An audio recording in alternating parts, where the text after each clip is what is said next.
बानिए पाकिस्तान कायद आजम के मज़ार के तकद्दुस की पामाली और सरकारी इमलाक को नुकसान पहुंचाने का इल्ज़ाम। सिंध पुलिस ने कैप्टन रिटायर्ड मोहम्मद सफदर को गिरफ्तार कर लिया। वो अपनी अहलिया मरियम नवाज के साथ कराची के एक होटल में मुकीम थे। मरियम नवाज ने कहा कि पुलिस ने होटल में उनके कमरे का दरवाजा तोड़ा और कैप्टन सफदर को गिरफ्तार कर लिया।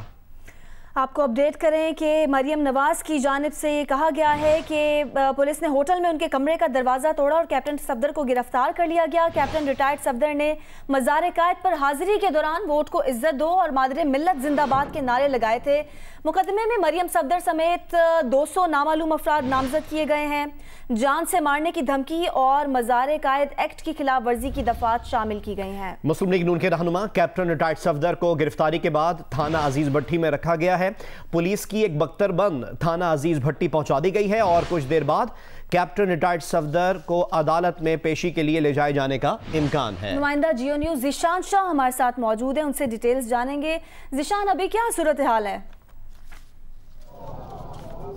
जी देखिए, बिल्कुल यहाँ पे जो कुछ देर कबल मेरी वकला से बात हुई थी, जो वकला का पैनल आया था, उन्होंने वकालतनामा साइन करा लिया था और एक टीम सिटी कोर्ट चली गई थी। तमाम आपसे कुछ देर कबल आजीज भट्टी थाने के अंदर जो एक बख्तरबंद बुलवाई गई है और उसको अंदर पार्क करा दिया गया है। मेरे साथी कैमरामैन सज्जाद हुसैन अगर आपके मनाजिर दिखाएं कि अभी यहाँ पे बहुत बड़ी तादाद कारकुनान की पहुँचना शुरू हो गई है। थाने के बाहर हुकूमत खिलाफ मुखालिफ नारे भी लगाए जा रहे हैं। इसके अलावा नून लीग के फेवर के नारे भी लगाए जा रहे हैं। इस वक्त बख्तरबंद गाड़ी जो है वो रिवर्स करके अंदर चली गई है। किसी भी वक्त कैप्टन सफदर को उस गाड़ी में बिठाकर यहाँ से सिटी कोर्ट मुंतकिल किया जाएगा और उसके लिए पुलिस के आला अफसरान भी यहाँ पर पहुँच गए हैं। इब्तदाई तौर पर SP जमशेद जुबैर शेख की निगरानी में यहाँ से उनको यहाँ से ले जाया जाएगा। वो भी यहाँ पर पहुँच गए। ईस्ट जोन के तमाम बड़े अफसरान इस वक्त यहाँ पर मौजूद हैं और इस वक्त आपसे कुछ देर के बाद में कैप्टन सफदर को यहाँ से ले जाने की तैयारी की जा रही है। साथ ही साथ जो मेरी वकला से बात हुई थी, उनका कहना था कि कैप्टन सफदर को जब यहाँ पे लेके आए थे तो उनकी तबीयत थोड़ी नासाज थी। इब्तदाई तौर पर कुछ मेडिसिन उनको पहुँचा दी गई थी, ताहम उनके पेट में भी दर्द था जिसके ऊपर उन्होंने बेल्ट बांधी हुई थी और उसके बाद में जब तबीयत थोड़ी ज़्यादा नासाज हुई तो मजीद उनको दवाइयाँ मंगवा के यहाँ पर हैंड ओवर की गई हैं। तहाँ जब वकला जब उनका वकालतनामा साइन कराने के लिए गए थे तो थाने पर ही पुलिस एहलकारों ने उनसे उनके मोबाइल फ़ोन्स ले लिए थे और एक बंद कमरे में वहाँ पर उनकी कैप्टन सफदर से मुलाकात करवाई गई थी। जी जिशान शाह, नुमाइंदा जियो न्यूज़, हमें अपडेट करें कराची के थाना अजीज भट्टी से, जहां पुलिस की एक बख्तरबंद पहुंचा दी गई है और कुछ देर बाद कैप्टन रिटायर्ड सफदर को अदालत में पेशी के लिए ले जाए जाने का इम्कान है। ईस्ट जोन के तकरीबन तमाम ही बड़े ऑफिसर्स, पुलिस ऑफिसर्स यहां पर पहुंच चुके हैं। जैसा कि जिशान शाह में ये भी अपडेट कर रहे थे कि जब थाने लाया गया कैप्टन रिटायर्ड सफदर को गिरफ्तार करके तो उस वक्त उनकी थोड़ी तबीयत नासाज थी, जिसके बाद उनको कुछ दवाइयां भी फराहम की गई हैं। गिरफ्तार कैप्टन रिटायर्ड मोहम्मद सफदर को अदालत में पेश किए जाने का इम्कान है। सिटी कोर्ट में पुलिस की इजाफी नफरी तैनात कर दी गई है। जुडिशल मजिस्ट्रेट शर्की की अदालत के बाहर डंडा बरदार एहलकार भी तैनात कर दिए गए हैं। सिटी कोर्ट में पुलिस की इजाफी नफरी है जिसे तैनात कर दिया गया है। इस वक्त कैप्टन रिटायर्ड सफदर कराची के थाना अजीज भट्टी में मौजूद हैं, लेकिन जैसा कि इम्कान है कि उनको कराची में सिटी कोर्ट में पेश किया जा सकता है। इसी के पेश नज़र यहाँ पर सिक्योरिटी सख्त कर दी गई है।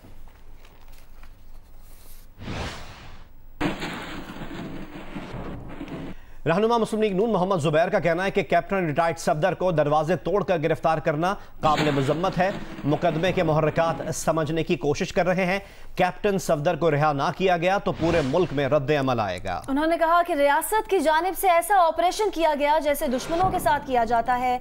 मजीद कहा कि वजीर आला सिंध ने यकीन दिलाया है कि उनकी पुलिस का इससे कोई ताल्लुक नहीं है, उन पर शदीद दबाव था। तो हम कंडेम करते हैं इस ऑपरेशन को जो कैप्टन सफदर को अरेस्ट किया है। CM सिंध ने ये कंफर्म किया है, मुराद अली शाह ने मुझे पर्सनली कंफर्म किया है कि उनकी पुलिस का इससे कोई ताल्लुक नहीं है, उन पर शदीद दबाव डाला गया था। मैं यहाँ आधे घंटे से ज़्यादा हो गया मैं खड़ा हूँ, वो कोई अंदर से बाहर आके उससे बात गेट के थ्रू बात करने के लिए तैयार नहीं है। मतलब इतना डर खौफ है। एज एक्स गवर्नर क्या मुझे ये अलाउ नहीं है कि मैं एक थाने के अंदर जा सकता हूँ?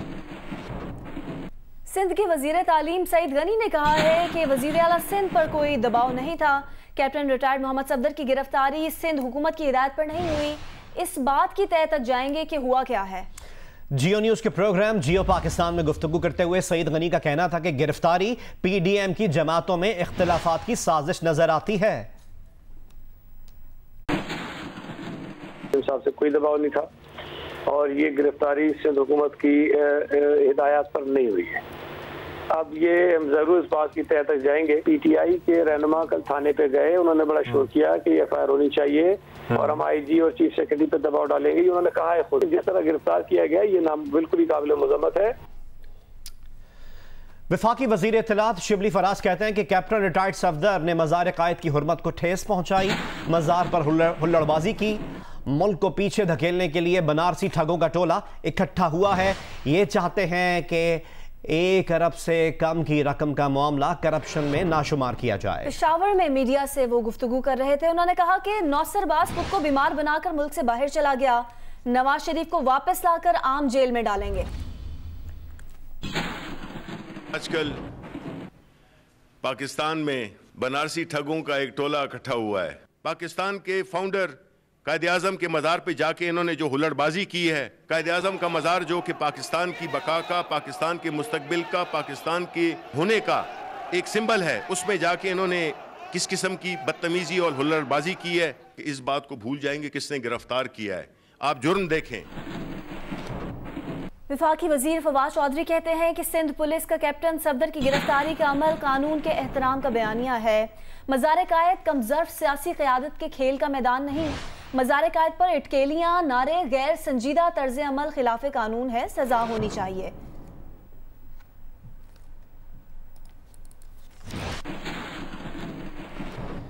वज़ीर आज़म के मुशीर दाखिला और एहतसाब शहजाद अकबर का कहना है मरियम साहिबा सिंध पुलिस आपके इत्तेहादी बिलावल भुट्टो के कंट्रोल में है। या तो आपने अपने शौहर को तशहीर के लिए गिरफ्तार कराया या फिर आप और पीपल्स पार्टी अभी भी एक दूसरे के खिलाफ काम कर रहे हैं। एक बयान में उन्होंने ये भी कहा कि मोहम्मद सफदर ने मज़ार कायद पर जो कुछ किया वो काबिल मुज़म्मत है।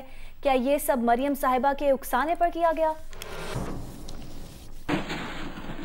वफाकी दारुल इस्लामाबाद के डी चौक में मुतालबात की मंजूरी के लिए लेडी हेल्थ वर्कर्स का धरना जारी है। इस धरने को 6 रोज हो चुके हैं। नुमाइंदा जियो न्यूज़ आमना आमिर हमारे साथ मौजूद है, उनसे जानेंगे आमना सूरत हाल क्या है। लेडी हेल्थ वर्कर्स यहाँ पे 6 दिन से बैठी हैं, कोई बात करने की कोशिश कर भी रहा है इनसे या नहीं? बिल्कुल, इनको जो कमेटी बनाई गई थी लेडी हेल्थ वर्कर और हुकूमत के नुमाइंदों की, उसमें 5 मुज़ाकरात दौर हुए हैं लेकिन वो कामयाब नहीं हुए। और आज लेडी हेल्थ वर्कर ने जो दोबारा पाकिस्तान बाद से जो लेडी हेल्थ वर्कर रह गई थी उनको कॉल दी हुई थी कि वो इस्लामाबाद पहुँचे क्योंकि वो पार्लियामेंट की तरफ मूव करेंगे। और इस वक्त भी जो लेडी हेल्थ वर्कर हैं वो बड़ी तादाद में यहाँ पर डी चौक में मौजूद हैं। और कुछ देर पहले जब ये इस्लामाबाद की तरफ आ रहे थे जो दुग्गर इलाकों से, तो लेडी हेल्थ वर्कर और जो लेडी पुलिस के दरमियान हाथापाई हुई और लेडी पुलिस ने खारदार तारों के पीछे उनको रोकने की कोशिश की। हाथापाई के दौरान एक लेडी हेल्थ वर्कर है जो जख्मी होगी और इनका यही है कि हमारी बात नहीं सुनी जा रही, मुतालबात जो इनके लंबी लिस्ट है वो नहीं माने जा रहे, तो हम यहाँ पे नहीं जाएंगे। और इनका आज कहना है कि हमारी बस हो चुकी है, हम 5 रातें खुले आसमान तले हमने यहाँ पे रहे हैं और आज 6ठा रोज़ है और आज हम पार्लियामेंट की तरफ मूव करेंगे क्योंकि कोई हुकूमत हमारी बात सुनने को तैयार नहीं है। और इस वक्त लेडी हेल्थ वर्कर जो है डी चौक में धरना दिए बैठी हैं और मज़ीद लेडी हेल्थ वर्कर इनको ज्वाइन कर रही हैं। जी बहुत शुक्रिया आमना, आपसे मजीद अपडेट्स भी लेते रहेंगे।